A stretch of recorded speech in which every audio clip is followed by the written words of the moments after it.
la madre que entregó a su hijo para morir. Y Dios lo convirtió en libertador de una nación. Antes de sumergirte en esta impactante historia de fe y valentía, suscríbete al canal Fe y Sabiduría y activa la campanita para no perderte en un relato.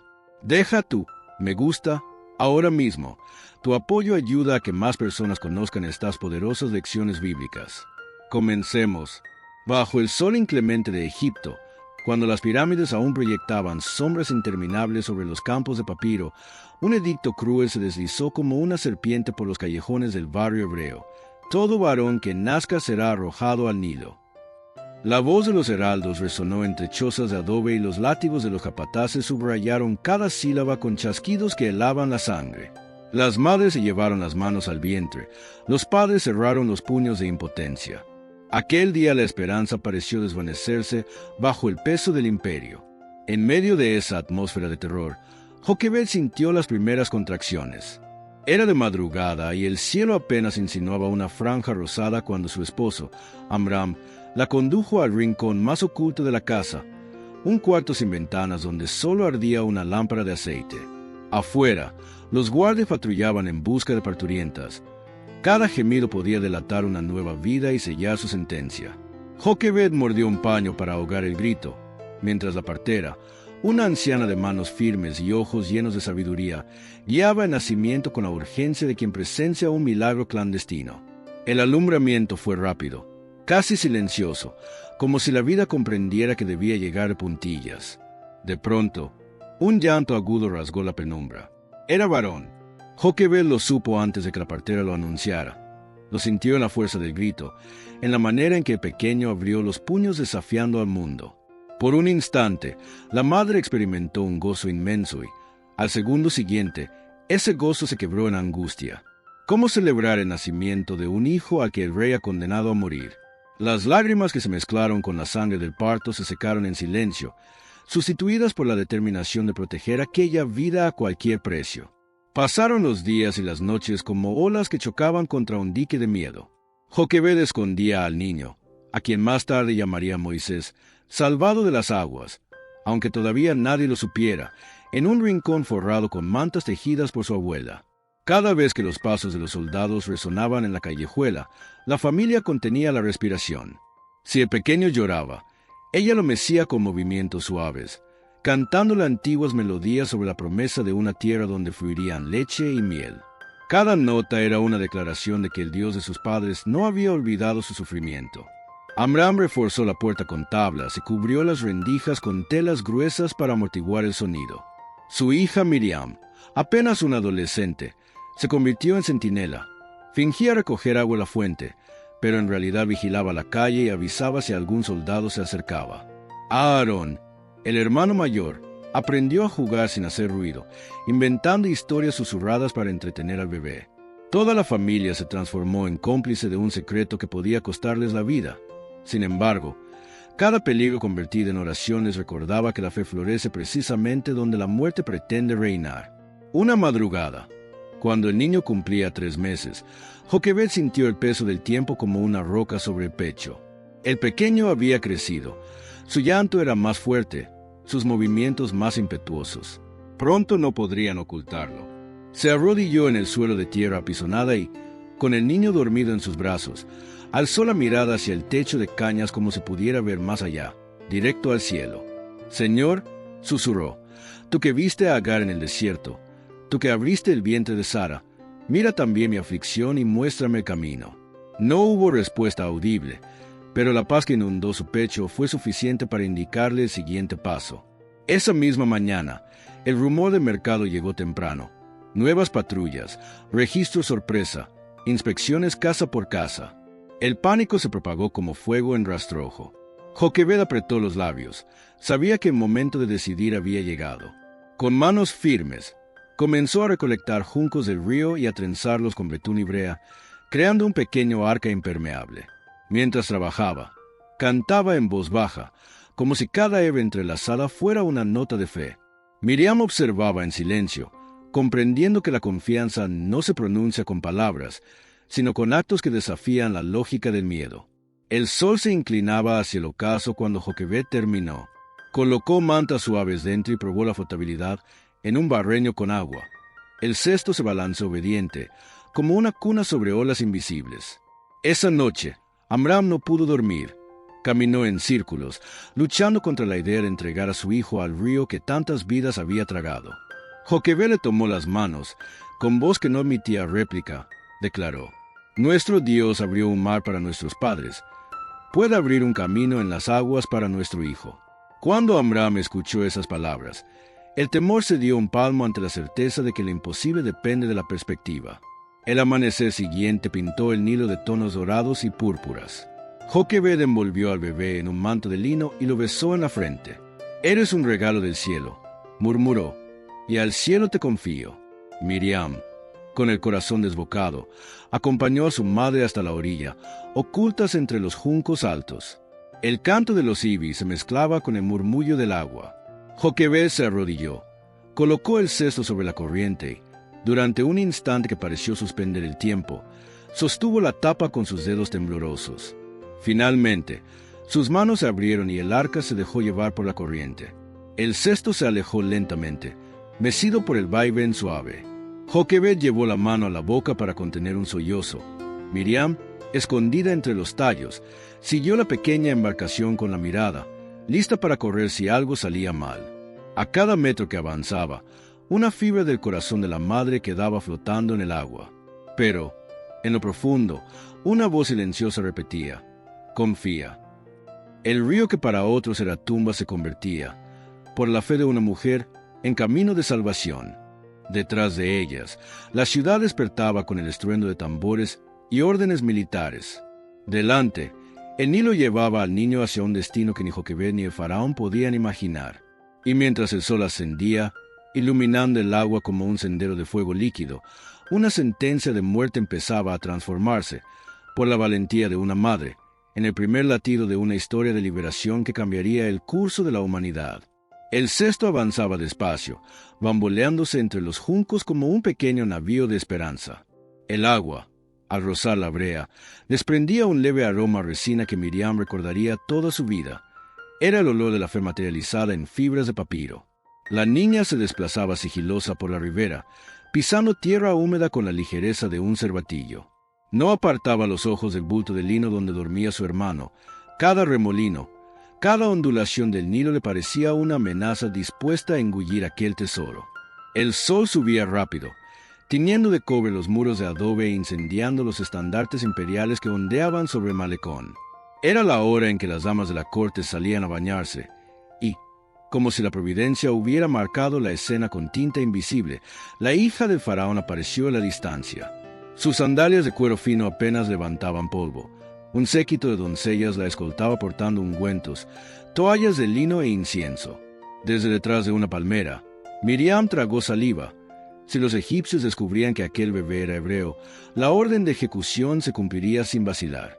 La princesa caminó hasta un recodo donde el agua formaba una pequeña ensenada tranquila. Su risa se mezclaba con el canto de los ibis, ajena al drama que flotaba a pocos metros. De pronto, un tenue gemido rasgó el murmullo del río. El cesto había chocado contra una raíz y se detuvo, como si la corriente misma hubiera obedecido a un designio superior. El llanto se hizo más claro, un balbuceo que contenía tanto fragilidad como valentía. Las doncellas se miraron sorprendidas. La princesa frunció el ceño con curiosidad. «Traed eso», ordenó, señalando el bulto. 2 sirvientas se internaron entre los juncos, levantando sus túnicas de lino para no mancharlas. Al sacar la cesta, un rayo de sol iluminó el rostro del niño, que abrió los ojos y lanzó un sollozo que resonó como un reclamo de vida. La princesa contuvo el aliento. Durante un segundo, el tiempo pareció inmóvil. El imperio entero, con sus ejércitos y pirámides, quedó suspendido sobre la decisión de una joven que jamás había sentido un latido tan pequeño, sin embargo, tan poderoso entre sus manos. Miriam dio un paso al frente. Su instinto la empujaba, aunque el miedo le mordiera los tobillos. Si no intervenía, su hermano sería identificado como hebreo y muerto al instante. Pero, antes de que pudiera abrir la boca, vio algo en los ojos de la princesa. Una ternura inesperada, un asombro que desarmaba cualquier decreto real. La hija del faraón acarició la mejilla del bebé y murmuró: «Es de los hijos de los hebreos, pero mira, está vivo». Las doncellas intercambiaron miradas nerviosas. Sabían que su señora desafiaba la ley con tan solo pronunciar aquellas palabras. Miriam respiró hondo y emergió de su escondite como quien se arroja a un mar desconocido. «Mi señora», exclamó con voz temblorosa, «si te place, puedo buscar a una mujer hebrea que amamante al niño».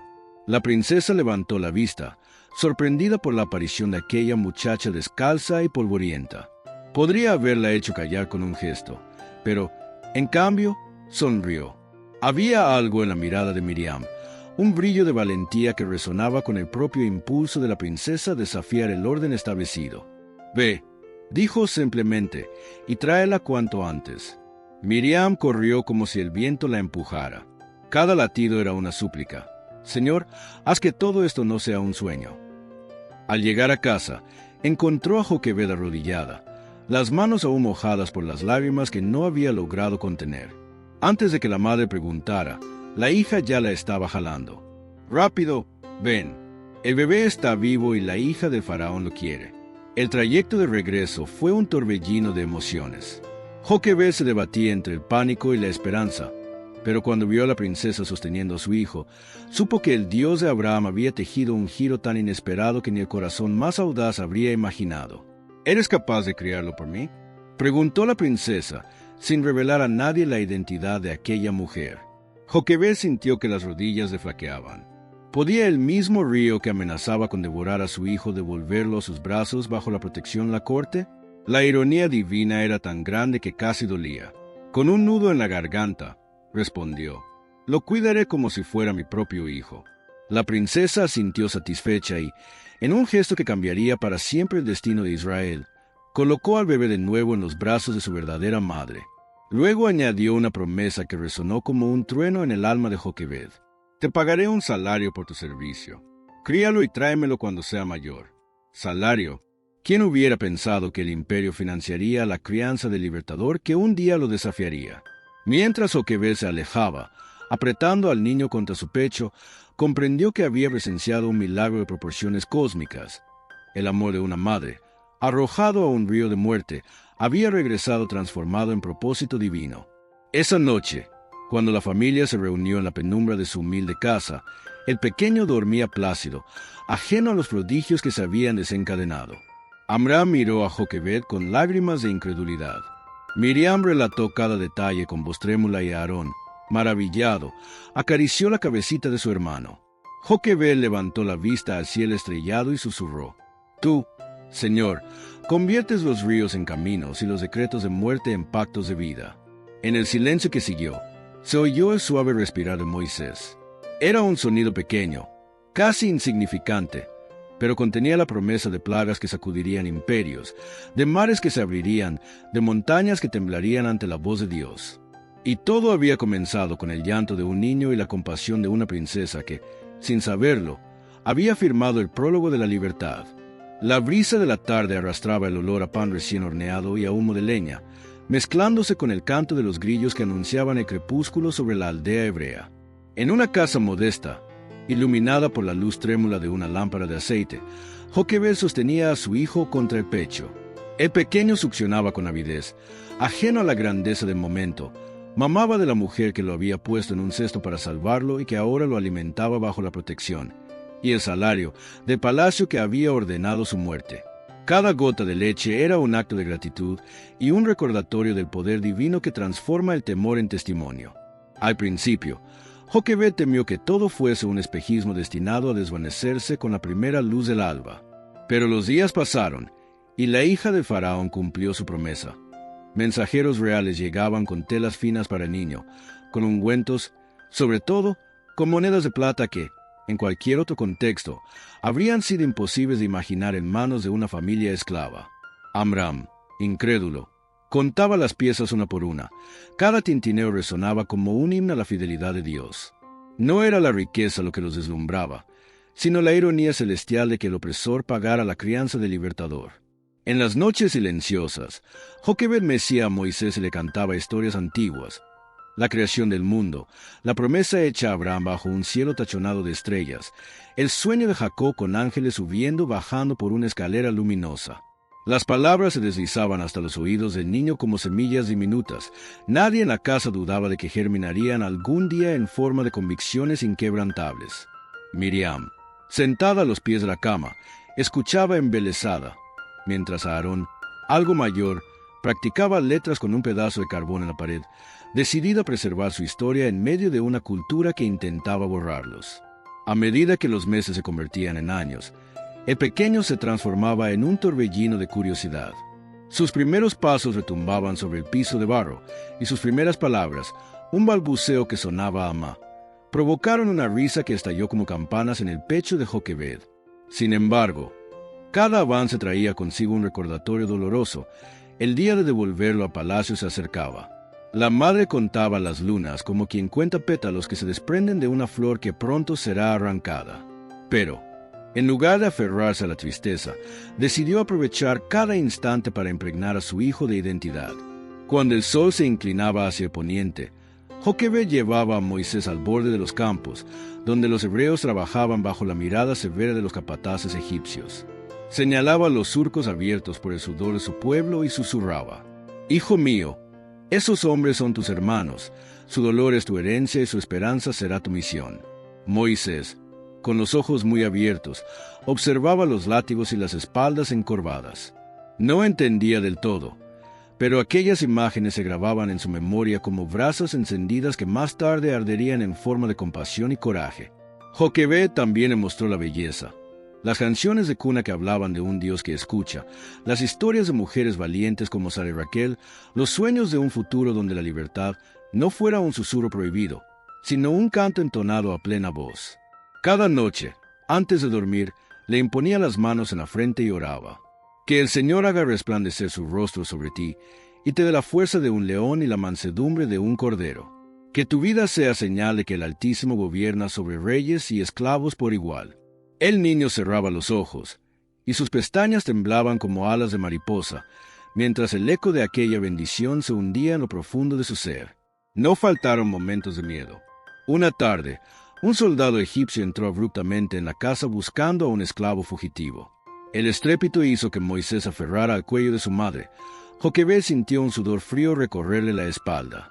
Pero el guardia, al ver al niño vestido con telas finas, se inclinó con respeto. «Hijo adoptivo de la princesa», murmuró, y se retiró sin sospechar que aquel pequeño pertenecía al linaje que él despreciaba. Joquebed comprendió entonces que Dios no solo protegía a su hijo, sino que lo estaba camuflando a la vista de sus enemigos, tejiendo un plan que trascendía cualquier estrategia humana.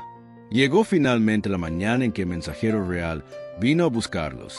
El cielo estaba despejado, pero Joquebed sentía nubes de tormenta en el corazón. Vestido con un pequeño manto de lino bordado, Moisés sonreía, ajeno a la despedida que se avecinaba. Amram cargó un atillo con las pocas pertenencias que habían preparado para él: un trozo de tela con el nombre de su madre cosida en hebreo, una flauta de caña que Aarón había tallado y un pequeño rollo de papiro donde Miriam había escrito, con su pulso tembloroso, la historia de su rescate del río. Eran objetos simples, pero cargados de significado, como amuletos contra el olvido. Cuando el carruaje real apareció, Joquebed se arrodilló frente a su hijo. Le tomó las manos pequeñas, las besó y susurró: «Nunca olvides quién eres, mi amor. Tu verdadero hogar está en el Dios que abrió el río para ti». Moisés acarició la mejilla de su madre, y aunque no podía comprender la magnitud de esas palabras, algo en sus ojos reflejaba una seriedad impropia de un niño. Era como si el alma reconociera la misión antes de que la mente pudiera nombrarla. El camino hasta el palacio fue silencioso. Joquebed, sentada a un lado, observaba los obeliscos acercarse como gigantes de piedra. Cada metro la alejaba de la cotidianeidad de amamantar, de cantar nanas, de ver a su hijo dormirse en su regazo. Pero no lloró. En su lugar, recitó mentalmente las promesas que Dios había hecho a sus antepasados, aferrándose a la certeza de que la historia no terminaba con la separación, sino que apenas comenzaba a desplegarse. La princesa los recibió en un patio adornado con columnas esculpidas y estanques de lotos. Sus ojos se iluminaron al ver a Moisés. Lo alzó en brazos y giró con él, como quien celebra un tesoro recién hallado. Luego se volvió hacia Joquebed y, con una mezcla de gratitud y solemnidad, dijo: «Lo has criado bien. A partir de hoy, se le enseñarán las artes de la guerra y de la ciencia, la lectura de jeroglíficos y la diplomacia de los reinos. Pero», y su voz bajó hasta ser casi un susurro, «sé que su corazón guarda algo que ningún tutor podrá darle. Gracias por eso». Joquebed inclinó la cabeza. No se le permitió abrazarlo una última vez, pero mientras alejaba, sintió que las paredes del palacio reverberaban con un eco inaudible, el eco de sus oraciones. En algún lugar de aquellas salas resonantes, su hijo crecería rodeado de oro y poder, pero atado por hilos invisibles a las historias susurradas en la penumbra de una choza esclava. Esa noche, de vuelta en su humilde hogar, la madre se sentó donde solía mecer a Moisés. El lugar estaba vacío, pero ella cerró los ojos y escuchó el silencio. Le pareció oír el leve murmullo del Nilo y, sobre él, la voz de Dios recordándole que lo que se entrega con fe nunca se pierde, solo se transforma en semilla que germinará a su debido tiempo. Y en esa certeza, Joquebed encontró consuelo, porque comprendió que la leche que había dado a su hijo era apenas el preludio de la libertad que él daría a su pueblo. Los años pasaron con la rapidez de las barcas que surcaban el Nilo, y el niño rescatado del río se transformó en un joven cuya silueta imponía respeto en los patios del palacio. Moisés caminaba entre columnas de granito adornadas con jeroglíficos que narraban hazañas de dioses solares y conquistas militares. Sus sandalias resonaban sobre pisos de alabastro pulido, y cada eco parecía recordarle la distancia que separaba aquel mundo dorado del humilde barrio donde había dado sus primeros pasos. Los tutores egipcios se enorgullecían de su discípulo, dominaba la escritura hierática, resolvía problemas de geometría necesarios para medir la crecida del Nilo y debatía filosofía con sacerdotes que vestían lino traslúcido. Aprendió el arte de la guerra, lanzando jabalinas en patios donde estatuas de Anubis y Horus observaban impasibles. Su espada cortaba el aire con precisión, pero el filo que más le inquietaba era otro, el de las preguntas que taladraban su mente cada noche. Porque, a pesar del lujo, las semillas plantadas por Joquebed germinaban en secreto. Cuando los sirvientes hebreos entraban para encender antorchas al caer el sol, Moisés percibía en sus rostros la misma mezcla de cansancio y esperanza que había visto en los ojos de su madre. El aroma del pan que traían en cestas de mimbre le evocaba tardes en la choza de barro, cuando Joquebed amasaba harina mientras entonaba salmos. Ningún perfume de nardo podía borrar aquel recuerdo. Ninguna copa de oro podía opacar el sabor del pan sencillo que había compartido con sus hermanos. Cierta madrugada, se despertó sobresaltado tras un sueño vívido. Veía un mar inmenso partiéndose en dos, mientras una multitud avanzaba por un lecho seco iluminado por relámpagos. Descalzo y sudoroso, salió a la terraza. El cielo estaba cuajado de estrellas, y una brisa fresca movía las palmeras. Se apoyó en la balaustrada y susurró el nombre que su madre le había enseñado: Yahvé. El sonido se perdió entre los cantos de los grillos, pero dentro de él resonó como un tambor. No entendía el significado de aquella visión, pero presintió que su vida estaba enfilada hacia algo mucho mayor que los honores de la corte. Al día siguiente, la hija del faraón lo convocó. Sentada en un trono labrado con incrustaciones de lapislázuli, lo miró con una mezcla de orgullo y aprehensión. «Hijo mío», comenzó, usando un tono que pocas veces empleaba, «tu futuro está lleno de promesas. Los generales hablan de ti como un líder nato, los sacerdotes como un sabio. Sin embargo, hay rumores. Dicen que a menudo caminas por los barrios de los hebreos». Moisés sostuvo la mirada de la mujer que lo había salvado. Vio en sus ojos una chispa de temor. Ella sabía, aunque nunca lo admitiera, que pertenecía a aquel pueblo. «Madre», respondió con respeto, «¿cómo podría gobernar sabiamente esta tierra sin conocer la vida de todos los que la habitan?» La princesa suspiró. No era la respuesta que esperaba, pero tampoco podía refutarla. Lo despidió con un gesto, y Moisés salió del salón sintiendo que había dado un paso irreversible hacia su verdadera identidad. En las noches siguientes, se aventuró más allá de las murallas. Vestido con una túnica sencilla para no llamar la atención, observó a los esclavos cargar bloques de piedra bajo la luz de antorchas. Escuchó el zumbido de los látigos y el crujir de cuerdas tensas. Vio llagas abiertas en espaldas que, aún sangrantes, seguían doblándose ante el peso de la opresión. Sus ojos se humedecieron. Recordaba las palabras de Joquebed: Su dolor es tu herencia. El contraste con los banquetes palaciegos le resultó insoportable. Una tarde, mientras supervisaba la construcción de un obelisco como parte de su entrenamiento administrativo, el capataz golpeó a un anciano hebreo que se desplomó con un gemido. Moisés sintió un incendio en el pecho. Dio un paso al frente, pero se contuvo. La ira se mezclaba con la conciencia de que, allí, era visto como un príncipe egipcio. Se arrodilló junto al esclavo y ordenó traer agua. El capataz, sorprendido, masculló disculpas. Los obreros murmuraron entre sí. Para muchos fue solo un gesto de compasión. Para Moisés, fue la confirmación de que el palacio no había sofocado la voz que clamaba en su interior. Aquella noche, regresó a sus aposentos con las manos manchadas de polvo. Abrió un cofre tallado y sacó los recuerdos que su familia le había dado al entregarlo al palacio. Desenrolló el papiro donde Miriam había escrito la historia de su rescate. Las letras torpes pero firmes hablaban de fe, de valentía, de un Dios que escucha el clamor de los oprimidos. Pasó los dedos sobre el nombre de su madre cosido en el trozo de tela y un nudo le cerró la garganta. Comprendió que, aunque lo vistieran de oro, su alma estaba tejida con hilos hebreos. Con el corazón agitado, subió a la azotea. Desde allí se divisaban las luces de los barrios hebreos titilando como luciérnagas. Se arrodilló sobre losas frías y, por primera vez en años, oró en voz alta. Dios de Abraham, Isaac y Jacob, si realmente me has preservado para algo, muéstrame el camino. Haz de mi vida un instrumento de tu justicia. El viento sopló, arrastrando el eco de su súplica hacia los campos oscuros. No hubo trueno ni voz audible, pero una convicción silenciosa se asentó en su pecho. No podía seguir viviendo entre dos mundos sin tomar partido. A la mañana siguiente, los sacerdotes le presentaron planes para su futuro, alianzas matrimoniales, cargos militares, títulos honoríficos. Moisés los escuchó con cortesía, pero su mente vagaba hacia las canteras donde los hebreos sufrían. Cada palabra de gloria egipcia se estrellaba contra el recuerdo de un látigo silbando en el aire. Salió de la reunión con el corazón dividido y se dirigió al barrio de los esclavos, decidido a observar, a aprender, a entender el alcance de la opresión. No sospechaba que aquel día se convertiría en el punto de no retorno, que la tensión entre su origen y su educación, entre la sangre hebrea y la corona egipcia, pronto estallaría en un acto que lo lanzaría al desierto.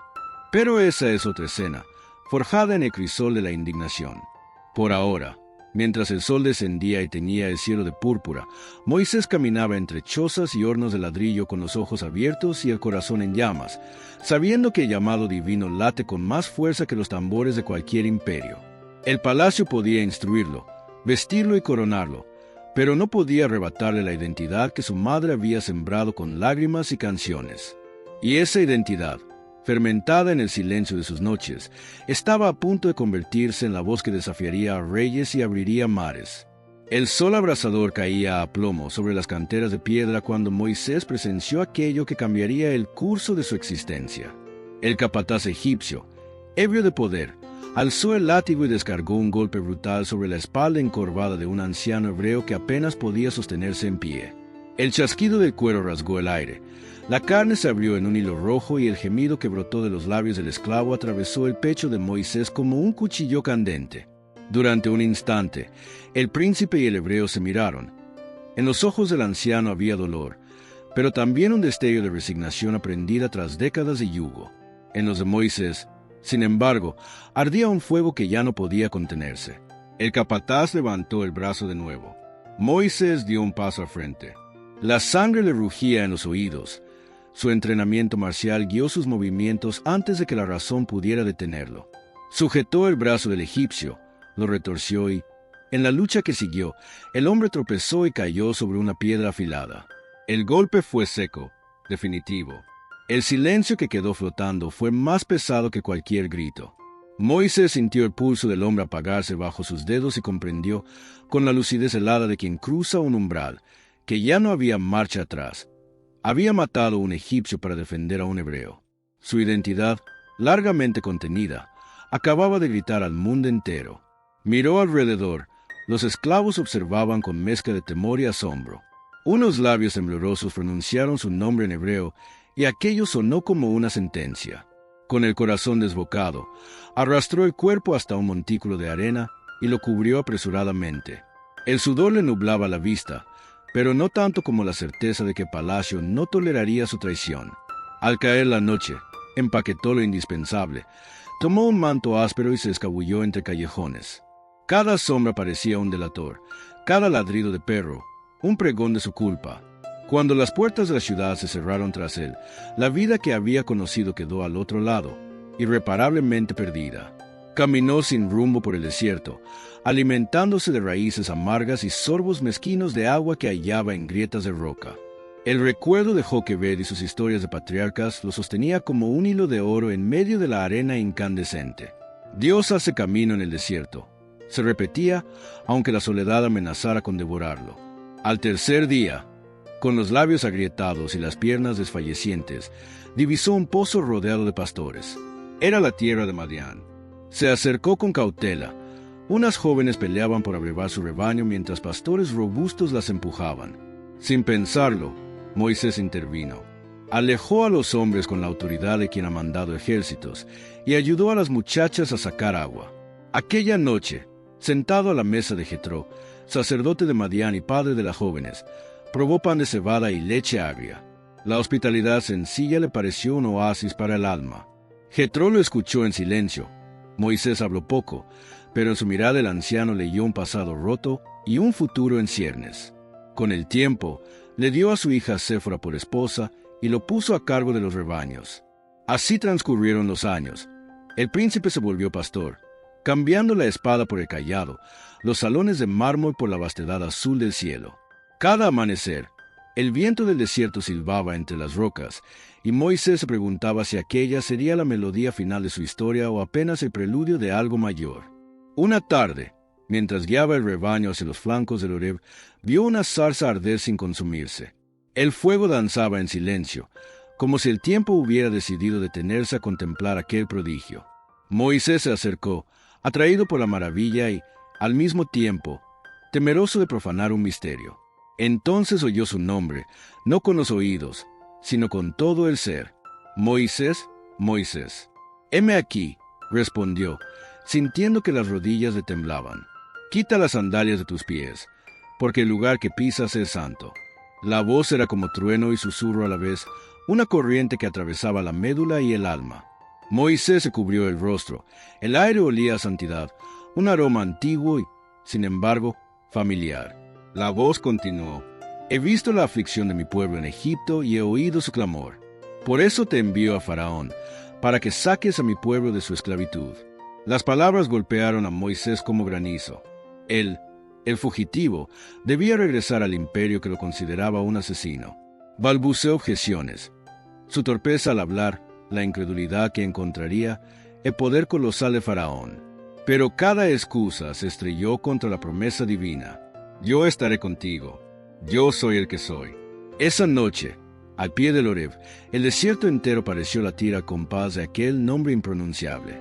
Moisés descendió con el rostro iluminado por un fuego interior que ninguna arena podría sofocar.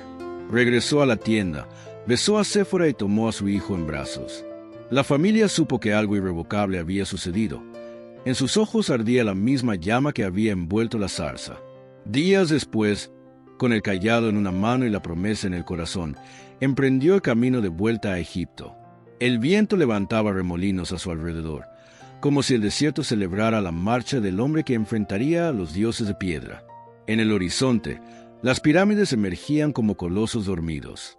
Moisés apretó los labios.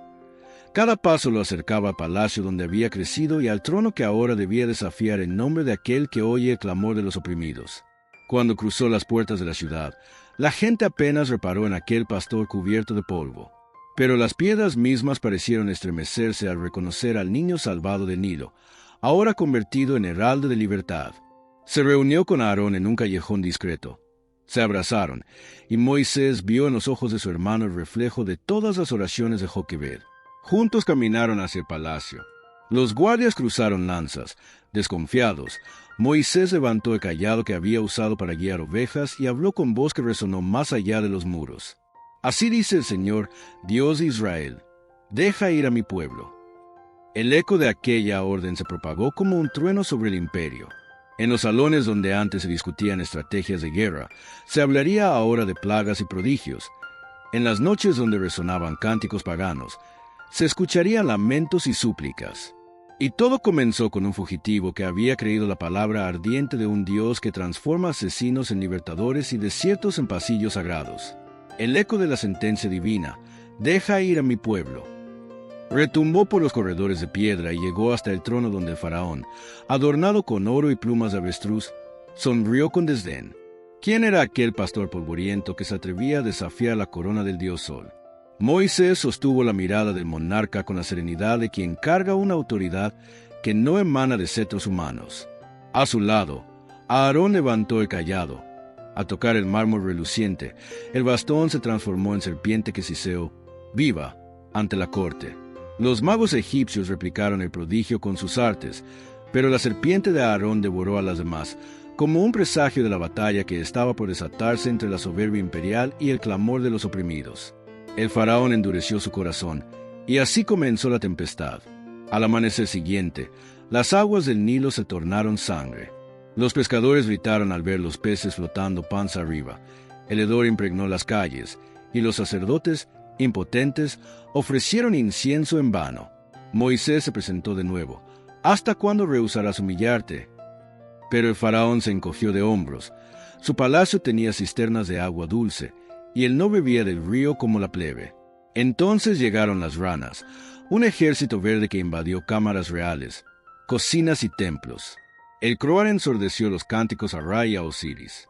En medio de la noche, el faraón llamó a Moisés. «Ruega a tu Dios que quite esta peste y dejaré ir al pueblo». Moisés oró, las ranas murieron, y el hedor se hizo montaña. Pero al disiparse la plaga, el faraón volvió a su arrogancia, creyendo que el dios hebreo era un truco pasajero. El polvo se volvió piojos, la arena misma se alzó contra los egipcios. Luego vinieron enjambres de moscas que oscurecieron el sol a mediodía. Aún así, en la tierra de Gosén, donde habitaban los hebreos, el aire permanecía limpio, como si una frontera invisible separara la opresión de la promesa. Los consejeros del faraón temblaban. Esto es el dedo de Dios. Pero el monarca, cegado por su divinidad fabricada, apretó los dientes y negó la libertad. La quinta plaga abatió al ganado. Los mugidos se apagaron en un silencio premonitorio. Después, el polvo se mezcló con ceniza y se convirtió en úlceras ardientes que cubrieron a hombres y bestias. Los magos, llagados, ya no pudieron presentarse ante el faraón. El pueblo murmuraba. Las paredes pintadas con escenas de victoria parecían burlarse de la debilidad de sus dueños. Sin embargo, el rey seguía aferrado a su orgullo como a un amuleto agrietado. Moisés, cansado pero firme, alzó la vara hacia el cielo, y un estruendo partió las nubes. Granizo y fuego mezclados cayeron sobre los trigales, quebrando las palmeras como si fueran cañas secas. Los campos quedaron arrasados, excepto en Gosén, donde la hierba seguía verde. El faraón se golpeó el pecho y confesó su pecado. Pero en cuanto cesó la tormenta, endureció de nuevo su corazón. Fue entonces cuando un viento del este trajo la octava plaga, langostas innumerables que devoraron lo poco que quedaba en pie. El reino que se jactaba de alimentar al mundo se convirtió en un desierto de tallos mordidos. Llegó la oscuridad palpable, 3 días sin luz, tan espesa que parecía tener peso. Los egipcios no se movieron de sus lechos, el miedo los encadenó, pero en las chozas de los hebreos, las lámparas ardían. Era como si Dios tejiera luz con los hilos de la esperanza. El faraón, casi vencido, ofreció dejar partir a los hombres, reteniendo mujeres y niños. Moisés respondió con voz de trueno, «Ni una pezuña quedará en Egipto». El rey rugió de furia, «Vete de mi presencia. Si vuelves a aparecer, morirás». Moisés inclinó la cabeza. «Así será. No volveré hasta que la muerte visite tu casa». Aquella noche, en la quietud de Gosén, los hebreos untaron los dinteles con sangre de cordero, siguiendo la instrucción que Moisés transmitió con solemnidad. Joquebed, ya anciana, temblaba al recordar el día en que había rociado un cesto con betún. Ahora rociaba su puerta con sangre, otro acto de fe que sellaba la protección divina sobre sus hijos. Mientras ataba el manto alrededor de Aarón, que corría de casa en casa para advertir al pueblo, Sus ojos se humedecieron. El mismo Dios que salvó a mi niño salvará a todos nuestros primogénitos. La luna se ocultó tras nubes densas. El silencio era una cuerda tensa a punto de romperse. A medianoche, un lamento se alzó desde los palacios hasta las chozas egipcias. El ángel de la muerte pasó, y el primogénito del faraón exhaló su último aliento. El rugido del rey, mezcla de dolor y terror, sacudió las columnas de Tebas. Envió mensajeros a buscar a Moisés. «Marchaos, llevad vuestros rebaños y bendécime también a mí». El pueblo hebreo, tras 430 años de esclavitud, salió con prisa. Los egipcios, deseosos de verlos partir, les entregaron oro y plata, como si pagaran un rescate atrasado. En la penumbra previa al alba, Joquebed tomó la mano de Miriam y de Aarón. Sus pasos, aunque cansados, parecían volar sobre la arena. Recordó el cesto flotando y comprendió que el río de muerte se había convertido en torrente de libertad. No muy lejos, Moisés se detuvo y miró hacia la ciudad iluminada por antorchas funerarias. Las pirámides recortaban el horizonte como monumentos a una gloria que se desmoronaba. Apretó el cayado. Aquel madero, pulido por el desierto, había sido instrumento de juicio. Pronto sería báculo de salvación para abrir caminos donde no los había. Al volverse, vio a su madre caminando entre la multitud. Sus ojos se encontraron un instante. No hicieron falta palabras. Joquebed vio en su hijo al hombre que Dios había formado con leche de esclava y enseñanza de palacio, con soledad de pastor y fuego de zarza. Y Moisés vio en su madre la fe que había sostenido el universo cuando no era más que un llanto escondido. La columna de nubes se alzó, guiando al pueblo hacia el Mar Rojo. Cada pisada levantaba polvo de promesas cumplidas. El faraón, en su duelo, pronto emprendería la persecución, pero esa sería otra escena en la epopeya de la libertad. Por ahora, la noche se llenaba de cánticos, voces agudas y graves entrelazadas, contando a los hijos la historia de un Dios que humilla imperios para exaltar la confianza de una madre. Y Joquebed, con el corazón desbordado, cantó también, consciente de que el eco de su canción viajaría por generaciones, recordando a todos que la fe que se atreve a soltar el cesto siempre verá el mar abrirse ante sus pasos. La columna de nubes se detuvo al borde de un mar que parecía un muro líquido imposible de franquear. El oleaje golpeaba la costa con un bramido grave, como si el mismo océano advirtiera a los recién llegados que la ruta terminaba allí. Miles de antorchas temblaban en la penumbra, iluminando rostros extenuados que todavía olían a harina sin fermentar y a ropa prestada deprisa. Moisés, de pie sobre un promontorio rocoso, sentía la arena fría filtrarse entre sus sandalias mientras la brisa salina agitaba su manto. Detrás, el estrépito de carros de guerra retumbaba en el desfiladero. El faraón, enloquecido por la pérdida, había reunido la élite de su ejército para una última cacería. Las ruedas de hierro y los cascos de los caballos martillaban la tierra con furia. Las antorchas egipcias pintaban de rojo las laderas, y el eco de los tambores militares se mezclaba con el rumor ansioso de un pueblo que se sentía atrapado entre el agua y la espada. Joquebed, apoyada en su cayado de viajera, observó a su hijo. Recordó al niño flotando en un cesto y lo comparó con el líder que, ahora, cargaba en los hombros el destino de una nación. La distancia entre ambos recuerdos era tan vasta como el mar que se extendía ante ellos, y sin embargo se unía en un hilo invisible tejido por la mano de Dios. Miriam, con los ojos brillantes, intentaba tranquilizar a las mujeres que lloraban, mientras Aarón corría de grupo en grupo asegurando que el Dios de las plagas no los abandonaría ahora. Pero la fe era un músculo fatigado después de tantos sobresaltos. Cada relámpago que cortaba el cielo arrancaba un grito, cada relincho enemigo estremecía los corazones. Un anciano se acercó a Moisés y, con voz quebrada, preguntó por qué los había traído a morir allí. Las palabras resonaron en el silencio que el mar imponía, como dardos envenenados contra la esperanza. Moisés cerró los ojos. Sobre sus párpados danzaban recuerdos del Horeb y de la zarza que ardía sin consumirse. Inspiró hondo, elevó el cayado y habló con un tono que no le pertenecía solo a él, sino a la voz que lo enviaba. «No temáis. Estad firmes y ved la salvación que Yahvé obrará hoy. Los egipcios que ahora veis, nunca más los volveréis a ver». Un murmullo de asombro corrió entre la multitud, pero el clamor de los carros se hizo más intenso, como si el infierno mismo respondiera al desafío. Entonces, Un viento recio y ardiente brotó del este, azotando las antorchas y haciendo que las llamas se inclinaran hacia el mar. Las olas empezaron a retirarse, primero con timidez, luego con fuerza irresistible, dejando al descubierto un lecho fangoso que se endurecía bajo la presión de un soplo divino. Las aguas se alzaron a derecha e izquierda, formando muros cristalinos donde peces plateados se agitaban desconcertados. El estruendo del mar abierto resonó como un trueno continuo que hizo vibrar la arena bajo los pies de todos. Joquebed llevó una mano al pecho. Era el mismo sonido que había oído en sueños cuando, años atrás, rogaba por la vida de su hijo.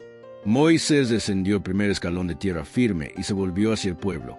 Su silueta, recortada contra las paredes líquidas, parecía la de un general que invita a cruzar hacia lo imposible. Un niño pequeño, temblando, fue el primero en dar un paso. Su madre lo siguió, después un anciano, luego toda una familia. El río de gente avanzó con el corazón en la garganta, tocando con incredulidad los muros transparentes que chisporrotaban bajo la luz de la luna. El viento seguía soplando, marcando el ritmo de una marcha que desafiaba toda lógica. Cada huella sobre el lecho marino era un testimonio vivo de que la fe puede pisar donde la razón naufraga. Cuando el último hebreo entró en el pasillo de aguas, el ejército egipcio llegó a la orilla. El faraón, en su carro de guerra, contempló el prodigio con ojos desorbitados. La locura del duelo y del orgullo herido pudo más que el temor. Con un grito feroz, ordenó la carga. Los caballos se lanzaron tras la columna de esclavos, sus cascos levantando lodo que salpicaba los escudos y los pectorales de bronce. Las ruedas chirriaban, los látigos restallaban, y el clamor de los soldados resonaba entre los muros acuáticos, amplificado como en una cámara de eco. Pero, a mitad del lecho, las nubes que habían guiado a Israel se desplazaron, bloqueando el avance egipcio con tinieblas tan densas que ni las antorchas más vivas podían perforar. En la otra orilla, Moisés levantó los brazos una vez más, y el viento cambió de dirección con un gemido que parecía surgir de las profundidades. Joquebed, ya en tierra firme, se volvió a tiempo para ver cómo las aguas, obedeciendo a un mandato inaudible, se soltaron de golpe. Los muros líquidos colapsaron sobre los carros. Un rugido ensordecedor llenó la noche mientras el mar engullía ruedas, lanzas y coronas. Un último relámpago reveló el rostro del faraón antes de que la cortina de agua lo borrara para siempre, y el estruendo se apagó en un gorgoteo siniestro. Luego, silencio. Un silencio tan vasto que incluso el viento pareció contener el aliento. El pueblo tardó unos segundos en comprender que la pesadilla había terminado. Primero fue un sollozo de incredulidad, luego un grito ahogado, y finalmente un estallido de júbilo que hizo temblar la arena. Miriam tomó un pandero que alguna mujer había salvado, con brazos alzados, comenzó a golpearlo con un ritmo que convocaba la alegría desde las entrañas de la tierra. Las mujeres la rodearon, sus voces se elevaron en un canto nuevo. Cantad a Yahvé, porque se ha cubierto de gloria. Caballo y jinete arrojó al mar. Los hombres se unieron, batiendo palmas y saltando. Niños corrían entre ellos agitando ramas como estandartes de una libertad recién nacida. Joquebed observó el rostro de su hijo iluminado por el resplandor de las antorchas. Vio en él la mezcla de agotamiento y asombro de quien ha sido instrumento de un milagro que rebasa toda comprensión. Se acercó, lo tomó de la mano y la apretó sin decir palabra. Moisés inclinó la cabeza hacia ella. En aquel gesto silencioso se cruzaron décadas de silencios, de cestos y ríos, de palacios y desiertos, de fe sembrada y cosechada. Ninguno de los dos necesitó hablar. Sabían que la travesía del mar no era el final, sino la puerta a un desierto donde la libertad tendría que madurar, donde la voz de Dios retumbaría en un monte humeante y donde una generación aprendería a caminar sin cadenas. Pero esa noche, al calor de las hogueras, con la brisa salada acariciando las tiendas improvisadas, Joquebed cerró los ojos y dejó que el canto de Miriam llenara su pecho. Recordó el sonido de Nilo golpeando suavemente un cesto de papiro y comprendió que la historia había dado un giro perfecto. El mismo Dios que guiara a un bebé sobre las aguas había abierto un mar para que su pueblo pasara. Y mientras la luna ascendía, bañando de plata las dunas, una certeza se grabó en su corazón de madre. La fe que confía cuando todo parece perdido es la llave que abre océanos y sella destinos eternos.